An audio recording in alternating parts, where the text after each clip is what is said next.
Hello everyone, welcome back. This is Eagle Side Tech, and today I'm going to show you how to enable your two-step verification in your WhatsApp from your mobile.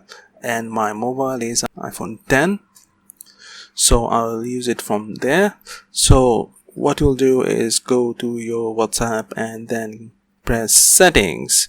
Now after clicking settings, go to WhatsApp, go to account. Now then go to two-step verification.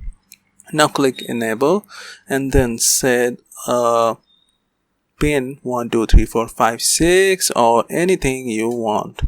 1 2 3 4 5 6, confirm it, and then give a mail of yours. I have given my mail. This is my mail. This is my Eagle business mail.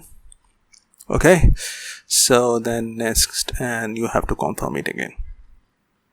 Done. It's enabling two-step verification. Now it's enabled, and now you can go back. And now if you want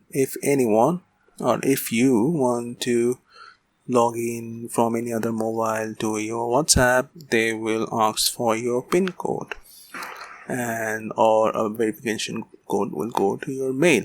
So this is very important to secure your WhatsApp, because if anyone gets hold of your mobile and the WhatsApp web, the WhatsApp desktop, I have shown the video. You can click the video in the top right corner how to use the WhatsApp web. It's very dangerous if you don't secure your WhatsApp with this two-step verification, because anyone can use it. So enable it. It's very helpful, it's very secured, and no one can without your permission go into your WhatsApp. Okay, so that's it for today. I hope you liked the video. It's very helpful. If you liked it, please give a thumbs up and make sure you subscribe for more updates, and hit the notification bell please for more notifications. And thanks for watching. See you next time.